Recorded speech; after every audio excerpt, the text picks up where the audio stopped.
शहर का विकास और अतिक्रमण, प्राइमरी स्कूल का निज़ाम और उससे लगकर खिचड़ी का जो मामला है मालेगांव शहर के अंदर, चोर लीडरान का, इन लोगों को खत्म करने के लिए हम कारपोरेशन इलेक्शन पूरी ताकत से लड़ रहे। मालेगांव शहर के अंदर बच्चों की खिचड़ी यहाँ के लीडरान खाते हैं, फिर नाक लगाते। मैं पहले बोला था इसके पहले भी, और अभी कारपोरेशन के इलेक्शन के अंदर भी हमारा मुद्दा यही है कि शहर के अंदर 80% गरीब आवाम जनता टैक्स तो मालेगांव शहर की भरती है और सेंट्रल की, और काम इससे ज़्यादा आउटर के अंदर होते हैं। यहाँ के हमारे नासमझ लोग चुन के जो आते हैं कारपोरेटर लोग, इनको समझते ही नहीं काम का तरीका क्या होना चाहिए। हम जो समझदार लोग हैं, जिनको कारपोरेशन समझती है, पब्लिक ने हमको मौका दिया, तो हम इंशाअल्लाह ताला शहर का विकास हमने आपको बताया। और रुके हुए जो भी हमारे काम है, 28 बेड का हॉस्पिटल है, मौलाना अब्दुल अहद अजहरी साहब के नाम से लाइब्रेरी है, और जो भी मामला शहर को लग के, वार्ड को लग के तो जाने दो, बहरहाल हम शहर की तरक्की के लिए कोशिश रहेंगे। और ख़ास तौर पर अतिक्रमण का मामला शहर के अंदर एकदम कहीं ना कहीं पर्याय जगह देकर हम लोग, और जो रोज़गार करने वाले लोग हैं उनका रोज़गार का ध्यान रखते हुए पर्याय जगह उनको देकर और शहर का अतिक्रमण साफ करना होगा। क्योंकि आज हालत इतनी ख़राब हो चुकी है कि टेटी जेटी स्कूल हो जाए, चाहे जमूर हाई स्कूल हो जाए, तमाम लोग को लग कर आप देखेंगे कि जाने आने के लिए रास्ता नहीं रहता। मगर लोगों को दूसरों की ये नहीं दिखती। मालेगांव शहर के अंदर कई रिवाज है, मैं समझता हूँ महाराष्ट्र के अंदर के, यहाँ पर कुर्सी लगा के ऊपर चाय बैठा के चाय पिलाई जाती है, वाईफाई लगाया जाता है, 2-2 4-4 घंटा चाय पीते बैठता है आदमी रोड के ऊपर। तो ये सारी चीज़ का बदलाव होना चाहिए। मालेगांव शहर के अंदर चाय रोड के ऊपर लोग पी कर चले जाए तो अतिक्रमण एक निज़ाम साफ हो जाएगा। ये सारी चीज़ को लेकर हम इलेक्शन लड़ने वाले बच्चे लोगों के लिए, ख़ास तौर के ऊपर प्राइमरी के अंदर जो बच्चे पढ़ते हैं, इनका निज़ाम किस तरीके से सुधरे, यही चीज़ को लेकर हम इंशाअल्लाह ताला आगे कदम बढ़ा रही हैं। कितने उम्मीदवार लोग को आपने मौका? हमारे 22 उम्मीदवार है। अल्लाह ने चाहा तो 10 से 12 लोग चुनकर आने की पोजीशन के अंदर है। और कहीं ना कहीं हमारा एक भूमिका कारपोरेशन के अंदर अच्छी, अगर हम अपोजिशन में भी अगर रहेंगे तो भी हमारी भूमिका अच्छे तौर के ऊपर रहेगी। शहर के डेवलप के लिए हम कोशिश रहेंगे। आपके साले साहब भी कैसे उम्मीदवारी कर रहे हैं, तो आपकी पार्टी से उनको टिकट क्यों नहीं? असल में हमारी पार्टी के टिकट से उन्होंने कोई मांग भी नहीं की थी, और हमारा वहाँ फाइनल नहीं बनने की वजह से हमारा नुकसान हुआ। और समझ तो उसके अलावा हमारा जो नुकसान हुआ है ना, हमारी नहीं युति होने की वजह से भी ज़्यादा नुकसान दोनों ही पार्टी को होने वाले, चाहे हमको बोलो चाहे MIM का जो मामला थे, हमारा मुफ्ती इस्माइल साहब से जो बातचीत हुई थी, वो सारी चीज़ को लेकर हम लोगों का नुकसान ज़रूर होगा। क्योंकि ऐसा लगता था कि हम लोग अगर साथ में मिलकर लड़ेंगे तो 40, कहीं ना कहीं 40 के आसपास हम चुन के आएंगे। इसके लिए हमारा वहाँ फाइनल नहीं बनने की वजह से हमारे पास तो उन्होंने उम्मीदवारी भी नहीं मांगा था, मगर हमारे वहाँ पर जो 2 उम्मीदवार थे, जफ़र अहमद अहमदुल्ला थे और एक और उम्मीदवार थे, ऐसे 2 लोगों ने हमारे से मांग किया था।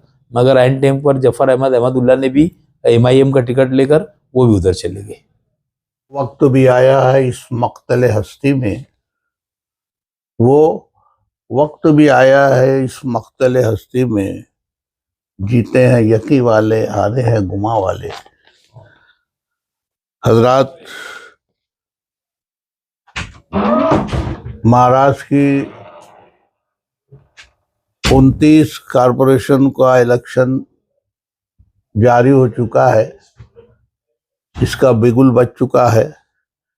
15 जनवरी को इलेक्शन होने वाला है। शहर मालेगांव की फिजा भी सियासी तौर से गर्म हो चुकी है। वो पार्टियां जिनका कोई वजूद नहीं, बड़े बड़े दावे कर रही हैं क्योंकि उनके पास अफराद की कुव्वत बज़ाहिर दिख रही है, लेकिन हमेशा हमें से शहर में कांग्रेस जब इस शहर पर बराजमान रही, यहाँ म्यूनसिपैलिटी हो या यहाँ कारपोरेशन हो, कांग्रेस के नुमाइंदे जब जब भी इस शहर पर जिम्मेदाराना काम किए, तभी इस शहर में तामीरी कामकाज हुआ है। सिविल हॉस्पिटल से लेके कोर्ट की नई इमारत तक, फिल्टर प्लांट से लेके 11,000 कॉलोनी तक, गिरना डैम स्कीम से लेके शहर में प्राइमरी स्कूलों की नई तामीरात तक, अली अकबर दवाखाने से लेके वाडिया दवाखाने तक, या कारपोरेशन की नई इमारत,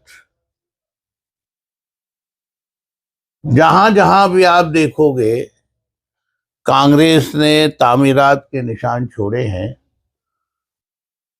और उसके मुकाबले में वो लोग जो वक्ती तौर से इस शहर पर विराजमान हुए, आप उनसे पूछो कि जज्बात के अलावा उनके पास कोई कामकाज है क्या। आज हमारे मरकजी लीडरान,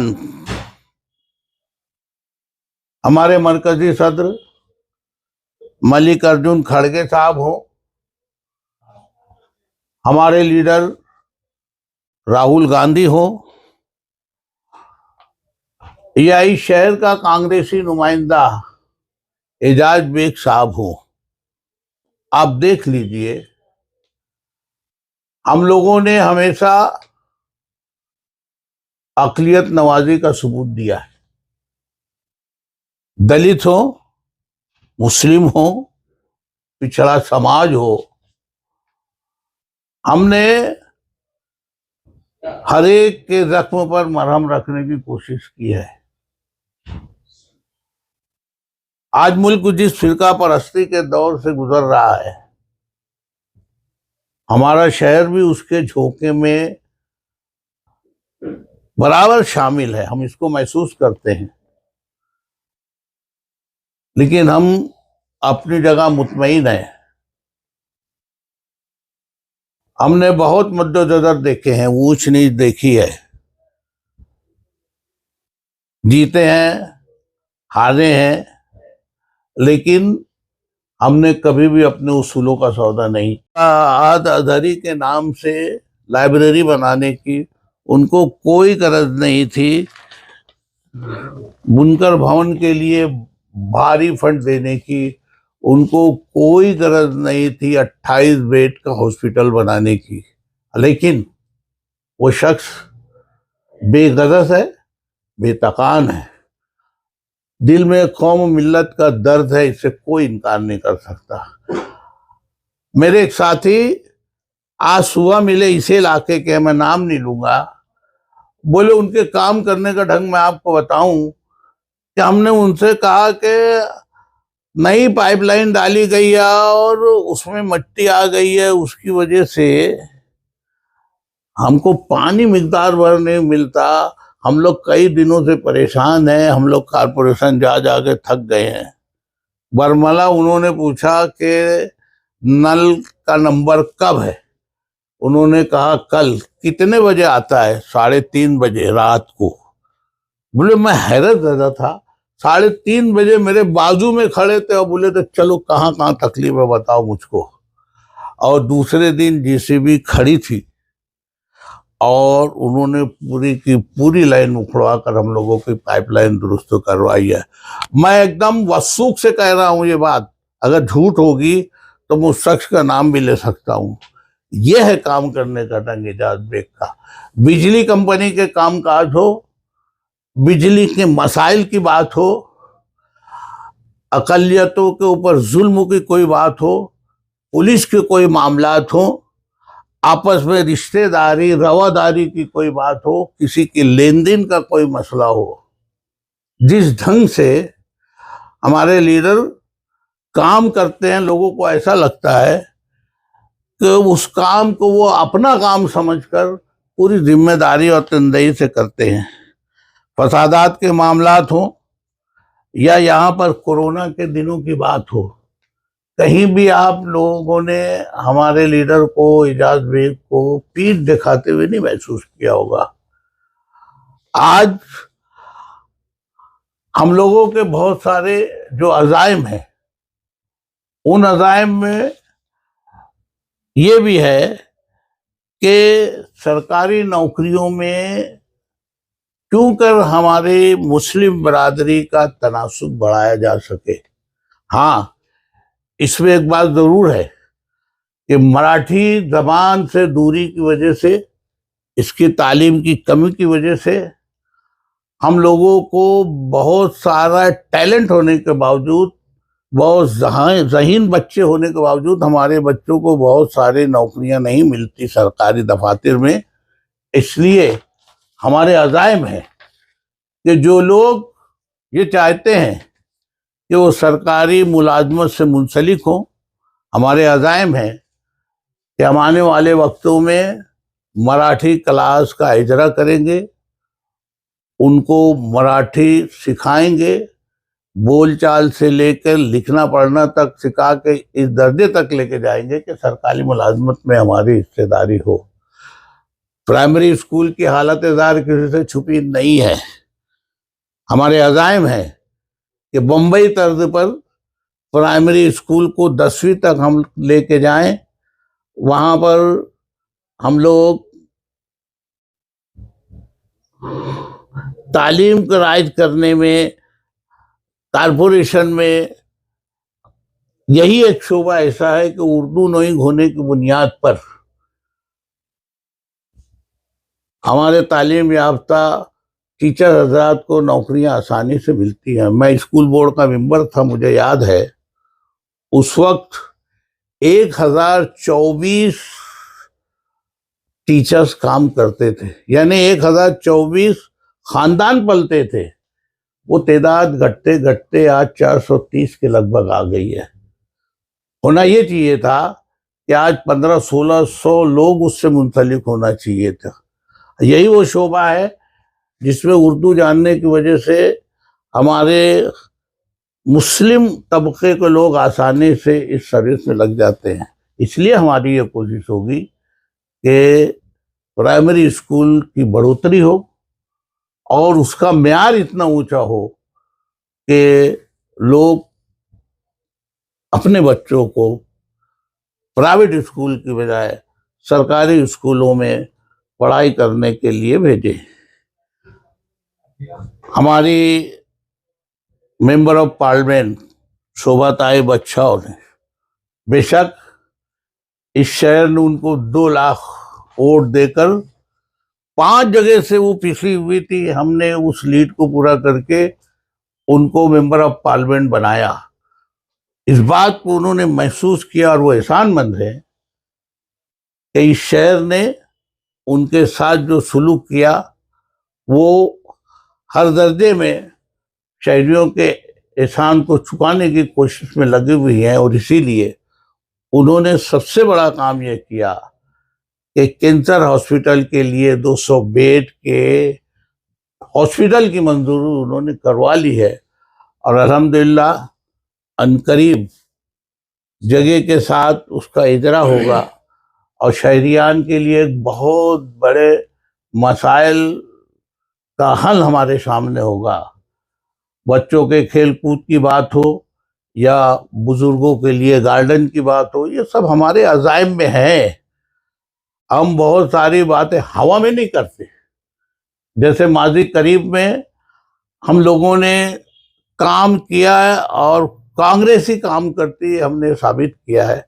मुस्तकबिल में भी हम इस काम को जारी रखेंगे। बुनकर भवन के साथ साथ मजदूर भवन भी क्यों नहीं तामीर होना चाहिए, मजदूरों के मसाइल भी वहाँ क्यों नहीं हल होना चाहिए, ये सब बातें भी हमारे सामने हैं।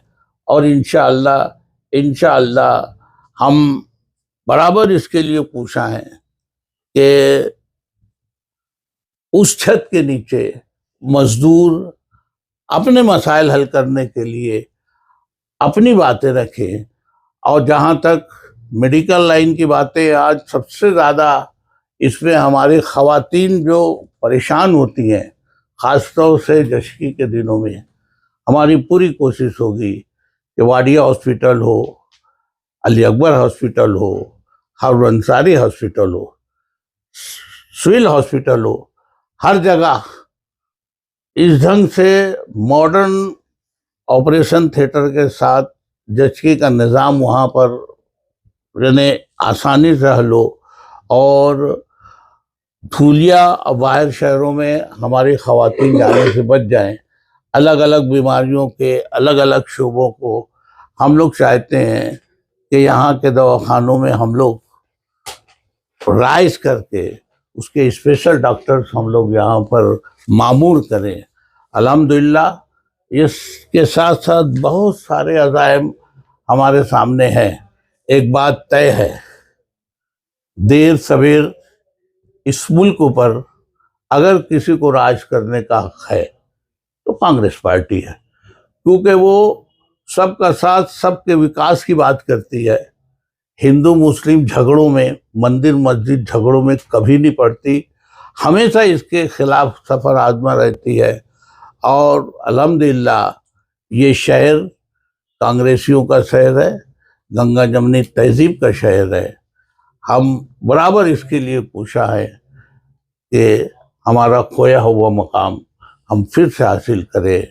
अल्हम्दुलिल्लाह हम लोगों ने इस कॉरपोरेशन के इलेक्शन में 22 लोगों को उम्मीदवारी दी है, और आवाम से और अल्लाह ताला से कभी उम्मीद है कि हम लोग कसीर तादाद में चुनकर आकर इस कॉरपोरेशन में अपनी नुमाइंदगी के ज़रिए आवाम की खिदमत करके अपना खोया हुआ मकाम फिर से हासिल करेंगे। अल्हम्दुलिल्लाह बहुत सारी नेक ख्वाहिशात के साथ हम आवाम से गुजारिश करेंगे कि कांग्रेस को ज़्यादा से ज़्यादा तादाद में चुनकर ला कर दें और इस शहर की बका और मुस्तकबिल की ज़मानत हमसे लें। इसका हम वादा करते हैं। बहुत बहुत शुक्रिया।